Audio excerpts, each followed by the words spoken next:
ದೇವತಾ ಸೇನಾಪತಿಯಾದ ಕಾರ್ತಿಕೇಯನು ತಾರಕಾಸುರನನ್ನು ಸಂಹರಿಸಿದ ನಂತರದ ಕಾಲವದು. ತಮ್ಮ ನಾಯಕನನ್ನು ಕಳೆದುಕೊಂಡ ಅಸುರರು ಬೆದರಿ ದಿಕ್ಕಾಪಾಲಾಗಿ ಹರಿದು ಹಂಚಿಹೋದರು. ಸ್ವಲ್ಪ ಸಮಯದ ನಂತರ ತಾರಕನ ಮಕ್ಕಳಾದ ತಾರಕಾಕ್ಷ, ವಿದ್ಯುನ್ಮಾಲಿ ಮತ್ತು ಕಮಲಾಕ್ಷ ಘೋರ ತಪಸ್ಸಿಗೆ ಮೊದಲಾದರು. ತಪಸ್ಸಿನಲ್ಲಿ ಅನೇಕ ಋತುಗಳನ್ನು ಕಳೆದರು. ಅವರ ದೇಹ ಎಷ್ಟರ ಮಟ್ಟಿಗೆ ಕೃಶವಾಯಿತೆಂದರೆ ರಕ್ತನಾಳಗಳು ಸಹ ಬರಿಗಣ್ಣಿಗೆ ಕಾಣತೊಡಗಿದವು. ಕಡೆಗೊಮ್ಮೆ ಚತುರ್ಮುಖ ಬ್ರಹ್ಮನಿಗೆ ಅವರಿಗೊಲಿಯದೆ ವಿಧಿಯಿಲ್ಲದಾಯಿತು. ಪ್ರತ್ಯಕ್ಷನಾದ ಬ್ರಹ್ಮದೇವ, ಅಸುರರೇ, ನಿಮ್ಮ ಕಠಿಣ ತಪಸ್ಸಿಗೆ ಮೆಚ್ಚಿದ್ದೇನೆ. ನಿಮ್ಮ ಇಷ್ಟಾರ್ಥವೇನು ಎಂದು ವಿಚಾರಿಸಿದನು. ದೇವದೇವ, ನಮ್ಮ ತಂದೆ ಹತನಾಗಿದ್ದಾನೆ. ನಾವು ರಾಜ್ಯವನ್ನು ಕಳೆದುಕೊಂಡಿದ್ದೇವೆ. ನಮಗೆ ಎನ್ನುವ ಒಂದು ಸ್ಥಳವಿಲ್ಲ. ನಿನ್ನ ದಯೆಯಿಂದ ನಾವು ಒಂದು ನಗರವನ್ನು ನಿರ್ಮಿಸಬೇಕೆಂದಿದ್ದೇವೆ. ಆದರೆ ಇಂತಹ ನಗರವೆಂದರೆ ಅದು ಅಭೇದ್ಯವಾಗಿರಬೇಕು ಮತ್ತು ಶಾಶ್ವತವಾಗಿರಬೇಕು ಎಂದರು ಅಸುರರು. ಯಥಾಪ್ರಕಾರ ಬ್ರಹ್ಮನು ನಸುನಕ್ಕನು. ಅಸುರರೇ, ಭೂಮಿಯಲ್ಲಿ ಹುಟ್ಟಿದ ಯಾವುದೊಂದು ವಸ್ತುವು ಶಾಶ್ವತವಾಗಿರಲಾರದು ಎಂದನು. ಸರಿಯೇ, ಹಾಗಿದ್ದ ಪಕ್ಷದಲ್ಲಿ ನಾವು 3 ನಗರಗಳನ್ನು ನಿರ್ಮಿಸುತ್ತೇವೆ. ಅವು 3 ಒಂದೇ ಒಂದು ಬಾಣ ಪ್ರಯೋಗದ ಮುಖಾಂತರವಾಗಿ ಮಾತ್ರವೇ ನಿರ್ನಾಮವಾಗುವಂತಿರಬೇಕು ಎಂದರು ಚಾಣಾಕ್ಷ ಅಸುರರು.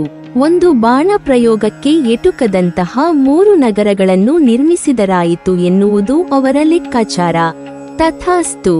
ಅಸುರ ಶಿಲ್ಪಿಯಾದ ಮಯಾಸುರನ ಸಹಾಯದಿಂದ ಅಂತಹ ನಗರವೊಂದನ್ನು ನಿರ್ಮಿಸಿಕೊಳ್ಳಿ ಎಂದ ಬ್ರಹ್ಮದೇವ ಅಂತರ್ಧಾನನಾದನು. ಮಹತ್ತರವಾದುದನ್ನು ಸಾಧಿಸಿದ ವಿಜಯೋತ್ಸಾಹದಲ್ಲಿ ಅಸುರರು ವಾಪಸಾದರು. ಮಯಾಸುರ ಅವರಿಗೋಸ್ಕರ 3 ಅಭೇದ್ಯವಾದ ನಗರಗಳನ್ನು ನಿರ್ಮಿಸುವುದಕ್ಕೆ ತೊಡಗಿದ. 3 ಮಹಡಿಗಳಂತೆ 3 ನಗರಗಳು ಸಿದ್ಧವಾದವು. ಮೊದಲನೆಯದು ಕಬ್ಬಿಣದ ನಗರ, ಮಧ್ಯದ್ದು ಬೆಳ್ಳಿ ಮತ್ತು 3ನೆಯದು ಚಿನ್ನದ ನಗರಿ. ಮೊದಲನೆಯದ್ದು ಭೂಮಿಯ ಮೇಲಿದ್ದರೆ, 2ನೆಯದು ಆಕಾಶದಲ್ಲಿ ಮತ್ತು 3ನೆಯದ್ದು ಸ್ವರ್ಗಲೋಕಕ್ಕೆ ಚಾಚಿಕೊಂಡಿತ್ತು. ಹೆಮ್ಮೆಯಿಂದ ನಗರಗಳನ್ನು ನೋಡಿದ ಅಸುರಾಧೀಶರು ಅದಕ್ಕೆ ತ್ರಿಪುರ ಎಂದು ನಾಮಕರಣ ಮಾಡಿದರು. 3 ನಗರಗಳು ಸದಾ ತೇಲುತ್ತಾ ಚಲಿಸುತ್ತಾ ಇರುತ್ತವೆ. ಅಷ್ಟಲ್ಲದೆ ಅವು ಒಂದು ನೇರ ರೇಖೆಗೆ 1000 ವರ್ಷಕ್ಕೊಮ್ಮೆ ಮಾತ್ರ ಬರುತ್ತವೆ. ಹಾಗೆ ಬರುವುದು ಪುಷ್ಯ ನಕ್ಷತ್ರ ಚಂದ್ರನನ್ನು ಸೇರಿದಾಗ ಮಾತ್ರ ಎಂದನು ಮಾಯಾಸುರ.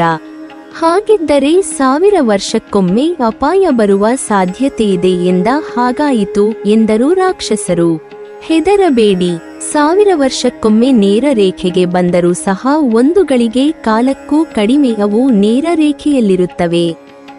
ಪರಶಿವನಲ್ಲದೆ ಬೇರೆ ಯಾರೂ ಸಹ ಒಂದು ಬಾಣದಲ್ಲಿ ಅಷ್ಟು ವೇಗವಾಗಿ 3 ನಗರಗಳನ್ನು ಧ್ವಂಸ ಮಾಡುವುದು ಸಾಧ್ಯವಿಲ್ಲವೆಂದು ಬೀಗಿದನು ಮಯಾಸುರ. ರಾಕ್ಷಸರು ನಿಟ್ಟುಸಿರಿಟ್ಟರು. ಅಷ್ಟಲ್ಲದೆ, ನಮ್ಮ ಇಷ್ಟದೈವನಾದ ಶಿವನೇ ನಮ್ಮನ್ನು ಏಕಾದರೂ ಕೊಲ್ಲುತ್ತಾನೆ ಎಂದು ಧೈರ್ಯ ತಂದುಕೊಂಡರು. ಸ್ವಲ್ಪದರಲ್ಲಿ ಸೃಷ್ಟಿಯ ಸಕಲ ರಾಕ್ಷಸರು ಎಲ್ಲೆಡೆಯಿಂದ ತ್ರಿಪುರ ನಗರಿಗೆ ಬಂದು ಸೇರಿದರು. ನಗರಿಗಳಲ್ಲಿ ಭೋಗ ಜೀವನಕ್ಕೆ ಬೇಕಾದ ಸಕಲವೂ ತುಂಬಿ ತುಳುಕುತ್ತಿತ್ತು. ಮನೆಗಳೆಲ್ಲ ಮಹಲುಗಳಂತೆ ಕಂಗೊಳಿಸುತ್ತಿದ್ದವು. ವನಗಳು, ತೋಟಗಳು, ಕೊಳಗಳು, ತೋಪುಗಳು ಎಲ್ಲವೂ ಸೇರಿ ನಗರಗಳು ಅಪರಿಮಿತ ಸೌಂದರ್ಯದಿಂದ ತುಂಬಿದ್ದವು. ಅಸುರರು ಸದಾ ತೇಲುತ್ತಾ ಸಕಲ ಲೋಕಗಳಲ್ಲಿಯೂ ವಿಹರಿಸುತ್ತಿದ್ದರು.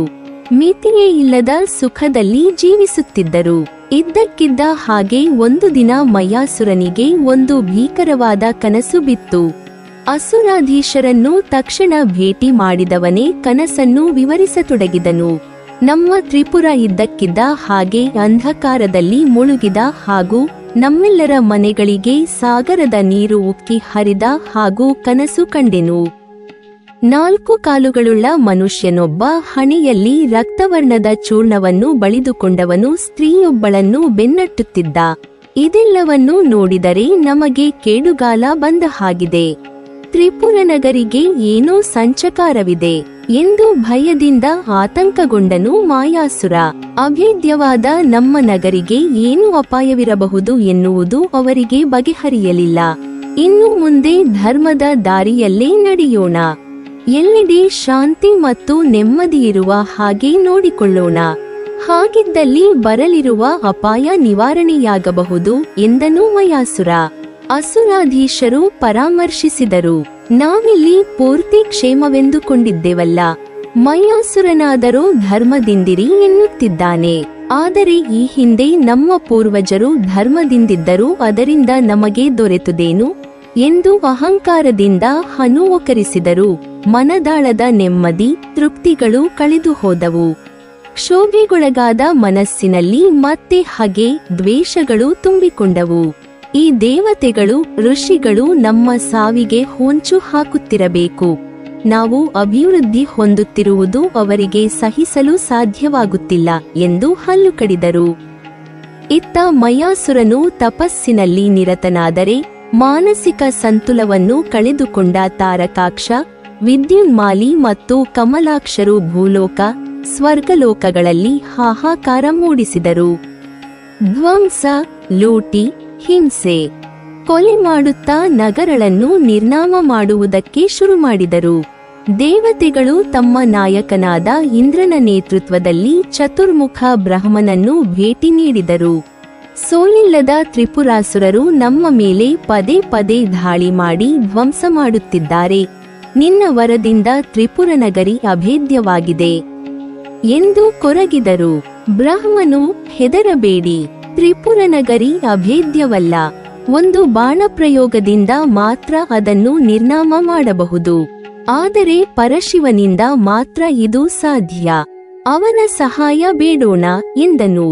ತತ್ಕ್ಷಣವೇ ಕೈಲಾಸಕ್ಕೆ ಹೋಗಿ ಶಿವನನ್ನು ಭೇಟಿ ಮಾಡಿದರು. ರುದ್ರದೇವನೇ ನಮಸ್ಕಾರ.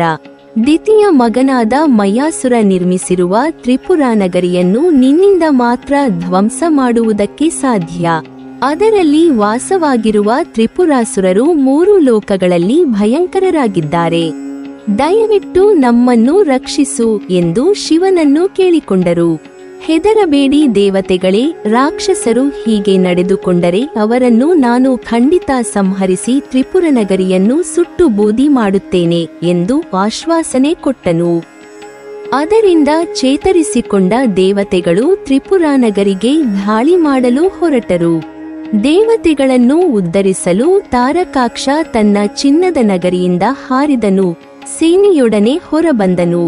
ಮತ್ತೊಂದೆಡೆ ಶಿವನ ಸೇವಕನಾದ ನಂದಿ ಶಿವಗಣಗಳ ಜೊತೆಯಲ್ಲಿ ವಿದ್ಯುನ್ಮಾಲಿಯನ್ನೆದುರಾದನು. ಭೀಕರ ಯುದ್ಧದಲ್ಲಿ ವಿದ್ಯುನ್ಮಾಲಿ ಹತನಾದನು. ಇದನ್ನು ಗಮನಿಸಿದ ಮಯಾಸುರ, ಇದೇಕೋ ನಮಗೆ ವಿಪರೀತವಾಗುತ್ತಿದೆ ಎಂದವನೇ ಆಸುರಿ ಮಾಯೆಗೆ ತೊಡಗಿದ. ಭೀಕರವಾದ ಅಗ್ನಿಯನ್ನು ಸೃಷ್ಟಿಸಿ ದೇವತೆಗಳನ್ನು ಅಡ್ಡಿಪಡಿಸಿದ. ಅವರ ಮೇಲೆ ಕ್ರೂರ ಪ್ರಾಣಿಗಳನ್ನು ಆಕಾಶದಿಂದ ಬೀಳಿಸಿದ. ಈ ದಾಳಿಯಿಂದ ದೇವತೆಗಳು ಹಿಮ್ಮೆಟ್ಟಿದರು. ಅಸುರರು ಸಹ ಹಿಂದಿರುಗಿ ತ್ರಿಪುರಾನಗರಿಯನ್ನು ಸೇರಿ ಕೋಟೆಯ ಬಾಗಿಲನ್ನು ಭದ್ರಪಡಿಸಿದರು. ವಿದ್ಯುನ್ಮಾಲಿಯ ಸಾವಿನಿಂದ ತಾರಕಾಕ್ಷ ಬಹಳ ನೊಂದ, ಚಿಂತಿತನಾದ. ಹೆದರದಿರು ತಾರಕಾಕ್ಷ, ನಾನು ಸೃಷ್ಟಿಸಿರುವ ಆ ಕೊಳದ ನೀರಿನಿಂದ ಸತ್ತವರನ್ನು ಬದುಕಿಸಬಹುದಾಗಿದೆ ಎಂದನು ಮಯಾಸುರ. ತಕ್ಷಣವೇ ವಿದ್ಯುನ್ಮಾಲಿ ಮತ್ತಿತರ ರಾಕ್ಷಸರನ್ನು ಕೊಳದ ನೀರಿನಿಂದ ಬದುಕಿಸಿದರು. ನಾನೆಲ್ಲಿದ್ದೇನೆ, ಆ ಗೋಲಿಯೆಲ್ಲಿದೆ, ಅದನ್ನು ಈಗಲೇ ಸಂಹರಿಸುತ್ತೇನೆ ಎಂದು ವಿದ್ಯುನ್ಮಾಲಿ ಅಬ್ಬರಿಸಿದನು. ಪ್ರೀತಿಯ ತಮ್ಮನು ಜೀವಿತನಾದ್ದರಿಂದ ತಾರಕಾಕ್ಷ ಆನಂದ ತೆಲಾಡಿದನು. ರಾಕ್ಷಸರೇ, ನಮ್ಮ ಮಯಾಸುರ ಮತ್ತು ಈ ಕೊಳ ಇರುವ ತನಕ ನಾವು ಜೀವಭಯ ಪಡಬೇಕಾದ್ದಿಲ್ಲ ಎಂದು ರಾಕ್ಷಸರನ್ನು ಹುರಿದುಂಬಿಸಿದನು. ಹೊಸ ಹುರುಪಿನಿಂದ ಮತ್ತೆ ದೇವತೆಗಳ ಮೇಲೆ ದಾಳಿಗೆ ತಯಾರಾದರು. ಈ ಬಾರಿ ರಾಕ್ಷಸರ ದಾಳಿ ಹೇಗಿತ್ತೆಂದರೆ ಭೂಮಿ ತನ್ನ ಆಯತಪ್ಪಿ ಕೆಳಬೀಳತೊಡಗಿತು. ಬ್ರಹ್ಮದೇವನಿಗೆ ಭೂಮಿಯನ್ನು ನಿಯಂತ್ರಿಸುವುದಕ್ಕೆ ಅಸಾಧ್ಯವಾಯಿತು. ಆಗ ಮಹಾವಿಷ್ಣು ಒಂದು ಗೋಳಿಯ ವೇಷ ಧರಿಸಿ ಭೂಮಿಯನ್ನು ರಕ್ಷಿಸಿ ಯಥಾಸ್ಥಿತಿಗೆ ತಂದನು. ಬ್ರಹ್ಮದೇವ ನಿಟ್ಟುಸಿರು ಬಿಟ್ಟನು. ವೇಗವಾಗಿ ಮುನ್ನುಗ್ಗಿದ ಗೋಳಿ ಕೋಟೆಯನ್ನು ಪ್ರವೇಶಿಸಿತು. ರಾಕ್ಷಸರ ರಕ್ಷಣೆಯನ್ನು ಮೀರಿ ಮಯಾಸುರ ನಿರ್ಮಿಸಿದ್ದ ಕೊಳದೊಳಗಿಳಿದು ನೀರನ್ನೆಲ್ಲ ಕುಡಿದು ಬಿಟ್ಟಿತು. ನಂತರ ರಾಕ್ಷಸರ ಮೇಲೆ ದಾಳಿ ಮಾಡಿ ಅವರನ್ನು ಚೆಲ್ಲಾಪಿಲ್ಲಿಯಾಗಿಸಿತು. ಈ ಅಂತರದಲ್ಲಿ ದೇವತೆಗಳು ಉಕ್ಕಿನ ನಗರಿಯನ್ನು ಪ್ರವೇಶಿಸಿದರು. ಮತ್ತೆ ಯುದ್ಧ ಭೂಮಿಗಿಳಿದ ತಾರಕಾಕ್ಷ ಭೀಕರವಾಗಿ ದಾಳಿ ಮಾಡಿದನು. ದೇವತೆಗಳನ್ನು ಮತ್ತೆ ಹಿಮ್ಮೆಟ್ಟಿಸಿದನು. ಇನ್ನೊಂದೆಡೆ ಮಾಯಾಸುರ ಮತ್ತು ವಿದ್ಯುನ್ಮಾಲಿ ಮಾಯಾಯುದ್ಧದಿಂದ ದೇವತೆಗಳ ಮೇಲೆ ಪ್ರಹಾರ ಮಾಡಿದರು. ದೇವತೆಗಳು ಪೂರ್ತಿಯಾಗಿ ಹಿಂದಿರುಗಿದರು. ರಾತ್ರಿ ರಾಕ್ಷಸರೆಲ್ಲ ಕೋಟೆ ಸೇರಿದರು. ಇತ್ತ ಮಯಾಸುರ ಆತಂಕಗೊಂಡಿದ್ದನು. ಮಾರನೆಯ ದಿನ ಪುಷ್ಯ ನಕ್ಷತ್ರ ಚಂದ್ರನನ್ನು ಸೇರುವ ದಿನ. 1000 ವರ್ಷಕ್ಕೊಮ್ಮೆ ಬರುವ ಆ ದಿನ 3 ನಗರಗಳು ಒಂದು ಅರೆಗಳಿಗೆ ಒಂದೇ ರೇಖೆಗೆ ಬರುವ ದಿನ. ಮಾರನೆಯ ದಿನ ಶಿವನೇ ಯುದ್ಧಕ್ಕಿಳಿದರೆ ಆ ಒಂದು ಘಳಿಗೆಯಲ್ಲಿ ಶಿವನು ಬಾಣವನ್ನು ಬಿಡುವುದು ಅಸಾಧ್ಯವಾದರೆ ಮತ್ತೆ 1000 ವರ್ಷಗಳು ಯಾವುದೇ ಭಯವಿಲ್ಲವೆಂದು ಮಯಾಸುರ ಲೆಕ್ಕಾಚಾರವೂ ನಡೆಸಿದ್ದನು. ಎಲ್ಲ ರಾಕ್ಷಸರು ರಾತ್ರಿಯಲ್ಲಿ ಮೋಜು ಮಾಡುತ್ತಿದ್ದರೂ ಮಯಾಸುರ ಮಾತ್ರ ಯಾವುದೋ ಹಂಚಿಕೆಯಲ್ಲಿ ಕಾಲ ಕಳೆಯುತ್ತಿದ್ದ. ಮನದಾಳದಲ್ಲಿ ಅಂತ್ಯ ಸನ್ನಿಹಿತವಾಗುತ್ತಿದೆ ಎನ್ನುವ ಭಾವ ಮಯಾಸುರನಿಗೆ. ಆದರೆ ಏನಾದರೂ ಆಗಲಿ ಕಡೆಯವರೆಗೂ ಹೋರಾಡಲೇಬೇಕು, ನಗರವನ್ನುಳಿಸುವ ಪ್ರಯತ್ನ ಮಾಡಲೇಬೇಕು ಎಂದು ಶಪಥ ಮಾಡಿದನು. ಮಾರನೆಯ ದಿನ ಕಟ್ಟಕಡೆಯ ಯುದ್ಧ ಆರಂಭಗೊಂಡಿತು. ಯುದ್ಧ ಭೀಕರವಾಗುತ್ತಿದ್ದ ಹಾಗೆಯೇ 3 ನಗರಗಳು ಹತ್ತಿರವಾಗುತ್ತಾ ಒಂದು ರೇಖೆಗೆ ಬರತೊಡಗಿದವು. ಪುಷ್ಯಯೋಗ ಹತ್ತಿರವಾಗುತ್ತಿರುವುದನ್ನು ನೋಡಿದ ಶಿವನೇ ತನ್ನ ರಥದೊಡನೆ ಅಂದು ಯುದ್ಧಕ್ಕಿಳಿದನು. ಧನಸ್ಸನ್ನೊಮ್ಮೆ ಠೇಂಕರಿಸಿದನು. ವಿದ್ಯುನ್ಮಾಲಿ ಶಿವನೊಡನೆ ಯುದ್ಧಕ್ಕೆ ಹೊರಟನಾದರೂ ನಂದಿ ಅವನನ್ನು ಅಡ್ಡಿಪಡಿಸಿದನು. ಕುಪಿತನಾದ ವಿದ್ಯುನ್ಮಾಲಿ ಒಂದು ಬಾಣದಿಂದ ನಂದಿಯ ಎದೆಗೆ ಹೊಡೆದು ಅದಕ್ಕೆ ಮರ್ಮಾಘಾತ ಮಾಡಿದನು. ವಿದ್ಯುನ್ಮಾಲಿಯ ಬಾಣಗಳೆಲ್ಲವನ್ನೂ ಸಹಿಸಿಕೊಂಡ ನಂದಿ ಅವನ ಕಡೆಗೆ ದಾಪುಗಾಲಿಡುತ್ತಾ ಹೋದನು. ನಂದಿಯ ಎದೆಗೆ ಈಟಿಯನ್ನು ಚುಚ್ಚಿದನು. ಅದೇ ಸಮಯಕ್ಕೆ ಶಿವ ಬಾಣದಿಂದ ಸನ್ನದ್ಧನಾದ್ದನ್ನು ನೋಡಿದ ವಿದ್ಯುನ್ಮಾಲಿ ಶಿವನನ್ನು ಅಡ್ಡಿಪಡಿಸುವುದಕ್ಕೆ ಧಾವಿಸಿದನು. ಅದೇ ಸಮಯಕ್ಕೆ ನಂದಿ ಎದೆಗೆ ಚುಚ್ಚಿದ್ದ ಈಟಿಯನ್ನು ಕಿತ್ತು ವಿದ್ಯುನ್ಮಾಲಿಯನ್ನು ಸಂಹರಿಸಿಬಿಟ್ಟನು. ಆ ಸಮಯಕ್ಕೆ 1000 ವರ್ಷಗಳಿಗೆ ಬರುವ ಆ ಅರೆಗಳಿಗೆ ಕೂಡಿ ಬಂದಿತು. 3 ನಗರಿಗಳು ಒಂದು ನೇರರೇಖೆಗೆ ಬಂದವು. ಪರಶಿವನು ಹೆದೆಯೇರಿಸಿ ಬಾಣವನ್ನು ಬಿಟ್ಟೇ ಬಿಟ್ಟನು. ಆ ಕ್ಷಣಕ್ಕೆ ಶಿವನಿಗೆ ಮಯಾಸುರನ ಮೇಲೆ ಒಂದಿಷ್ಟು ಕರುಣೆ ಮೂಡಿತು. ಎಷ್ಟಿದ್ದರೂ ಮಯಾಸುರ ನನ್ನ ಪರಮಭಕ್ತ, ಈ ಸೋದರರಷ್ಟು ಕ್ರೂರಿಯಲ್ಲ. ಅವನು ನನ್ನ ಬಾಣದಿಂದ ಧ್ವಂಸವಾಗುವುದು ಒಳ್ಳೆಯದಲ್ಲ ಎಂದು ದುಃಖಿಸಿದನು. ಶಿವನ ಮನದಿಂಗಿತವನ್ನು ಅರಿತವನೇ ನಂದಿ ಮಾಸುರನನ್ನು ರಕ್ಷಿಸಬೇಕು ಎಂದು ಸಂಕಲ್ಪ ಮಾಡಿದನು. ಶಿವನ ಬಾಣಕ್ಕಿಂತ ವೇಗವಾಗಿ ಧಾವಿಸಿದವನೇ ಮಾಯಾಸುರನ ಹತ್ತಿರ ಹಾರಿ ಅವನನ್ನು ಎಚ್ಚರಿಸಿದನು. ಶಿವನ ಬಾಣ ಹುಸಿಯಾಗುವುದಿಲ್ಲವೆಂದು ತಿಳಿದಿದ್ದ ಮಯಾಸುರ ತ್ರಿಪುರಾನಗರಿಯಿಂದ ಹಾರಿ ತನ್ನನ್ನು ರಕ್ಷಿಸಿಕೊಂಡನು. ತ್ರಿಪುರನಗರಿಗಳು ಒಂದು ರೇಖೆಗೆ ಬಂದ ಅದೇ ಘಳಿಗೆಯಲ್ಲಿ ಶಿವನ ಬಾಣ ನಗರಗಳನ್ನು ಭೇದಿಸಿತು. ತ್ರಿಪುರ ನಗರಿಗಳ ಧ್ವಂಸವಾಯಿತು. ಅದರೊಡನೆ ತಾರಕಾಕ್ಷ, ಕಮಲಾಕ್ಷರೊಡನೆ ಸಕಲ ರಾಕ್ಷಸರ ಸಂಹಾರವೂ ಆಯಿತು. ಇದನ್ನು ಕಂಡ ದೇವತೆಗಳು ನಿಟ್ಟುಸಿರು ಬಿಟ್ಟರು. ನಂತರ ಸಕಲ ಲೋಕಗಳಲ್ಲಿ ಶಾಂತಿ ನೆಲೆಸಿತು. ಅಂದಿನಿಂದ ಶಿವನನ್ನು ತ್ರಿಪುರಾಂತಕ ಕೂಗಿ ಹರಿಸಿದರು. ನೀವಿನ್ನೂ ನಮ್ಮ ಚಾನಲನ್ನು ಸಬ್ಸ್ಕ್ರೈಬ್ ಮಾಡಿಲ್ವಾ? ಹಾಗಾದರೆ ಈ ಕೂಡಲೇ ನಮ್ಮ ಇಂದ್ರಜಾಲ ಚಾನಲ್ ಅನ್ನು ಸಬ್ಸ್ಕ್ರೈಬ್ ಮಾಡಿ ಮತ್ತು ಪಕ್ಕದಲ್ಲಿರುವ ಬೆಲ್ ಐಕಾನ್ ಅನ್ನು ಕ್ಲಿಕ್ ಮಾಡಿದರೆ ನಮ್ಮ ಹೊಸ ವಿಡಿಯೋಗಳನ್ನ ನೀವು ನೋಡಬಹುದು.